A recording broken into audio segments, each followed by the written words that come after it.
I'm Laura Conover. My company is Conover Consulting. I help employers figure out compensation issues or how much to pay their people, and I fine-tune cultures and leadership teams. That's very good. So I want to change gears just a little bit and talk about compensation now, Laura, to you. So how will hiring non-locally affect the compensation that employers pay moving forward, in your opinion? This is a big topic in my world because employers who have had structure to how they pay their people to this point have used what we call geographic differentials. And geographic differentials account for the differences in the cost of labor in different locations.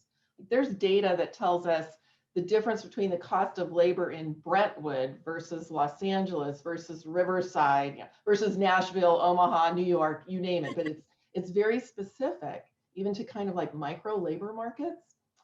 And to this point, pre-COVID, the conventional thinking on this topic was we pay based on the cost of labor where we have our locations for our company and where our people are located. Well, that's just gotten a lot more murky and a lot more complicated with having a lot of remote workers.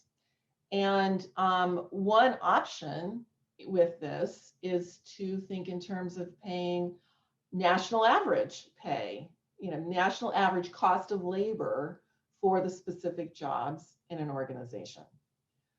I don't think that's necessarily the way to go, though, with this topic. First, again, this is not a one size fits all thing for any organization. It depends on the kinds of talent that you are hiring and whether or not you have, say, pockets or groups of talent that are in especially high demand, like IT right now. And so you might need to have one geographic pay practice based on where people are working, or you might have kind of a national average for a lot of your jobs, but then pay based on where people live, if needed, for your hot talent. And maybe for the hot talent, it's always going to even be more than what that cost of labor for the area would suggest.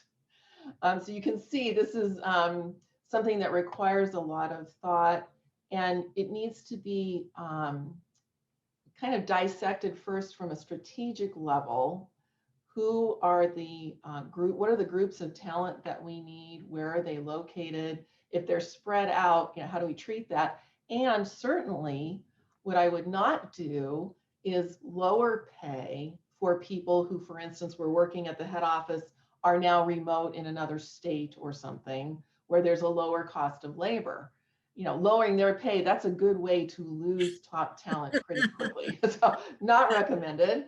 No. But there's also the issue, as you think about creating a policy around this topic, of, well, gee, if the employee decides to work in a very different labor market from where we are based versus we send them to another office in another labor market, do we look at those two scenarios differently? So a lot of important issues around the question of geographic pay, and something that absolutely goes to profitability of an organization.